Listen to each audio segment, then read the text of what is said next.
Hey y'all, it's Kate from the Apothecary and welcome back to my channel. Hey y'all, I am back with another Battle of the Books video. This is still round 1, part 2. This is the last video in round 1.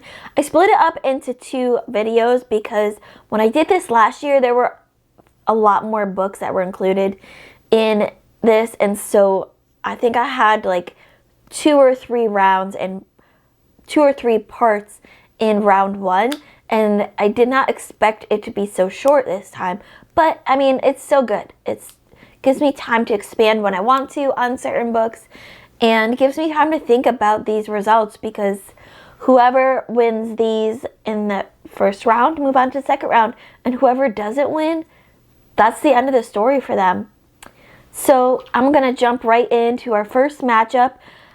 As I said in the first video, these are completely random matches that I put into a bracket maker with all of the books that I read last year, excluding rereads and books that are rated lower than 3 stars or DNF. Some of these books I'm going to remember, and some of these books I am not going to remember much at all. And that's part of the fun of this all, to see who comes out on top after all these rounds in the brackets.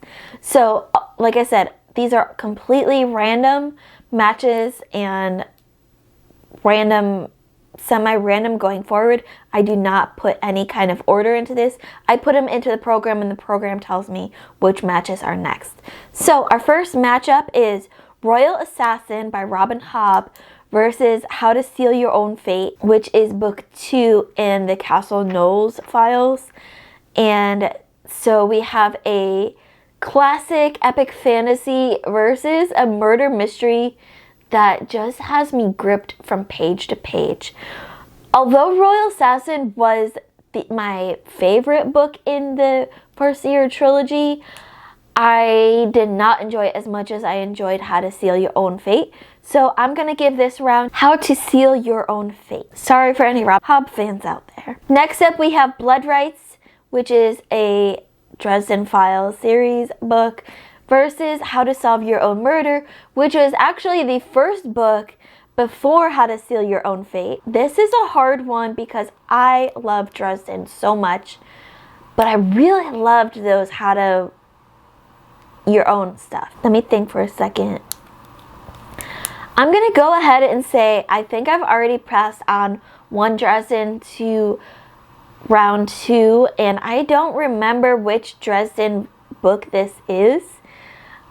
So I'm going to give this one to How to Solve Your Own Murder because I remember that one more than I remember Dresden. And maybe that's not fair to Jim Butcher, but you know what? He can take it up with me because I'd love to chat with him about Dresden. Next up we have another Dresden book, Deadbeat versus A Wolf in Thieves' Clothing, which was a novella I read for the Sphinx Championship series. This one is a hard one. This one I'm going to give to Deadbeat, our Dresden book, because although I don't remember exactly which one this is, I think the majority of my Dresden book reads were rated higher than A Wolf in Thieves' Clothing. I loved A Wolf in Thieves' Clothing. I thought it was such a brilliant novelette, but it was too short for me. I wanted more from just about every compile category, so I'm going to give this one to Deadbeat. Next up, we have The Crimes of Rooker Flynn versus So You Want to Talk About Race. This is a fantasy, a YA, maybe middle grade fantasy, versus a nonfiction talking about race and very, very pointed language. I felt like while I was able to glean some things away from So You Want to Talk About Race, I was not the primary target for this book, and so I didn't receive it as well as some other people did. Whereas I enjoyed The Crimes of Rooker Flynn. I still had problems with it, but I think I enjoyed it more than I did So You Want to Talk About Race. So I'm going to give this one to Rooker Flynn. Next up this is a really hard matchup. We've got Becky Lynch, The Man Not Your Average Girl, versus Miss Percy's Pocket Guide to the Care and Feeding of British Dragons. I loved both of these books tremendously. Miss Percy was so so much fun, and I can't wait to continue on in that series.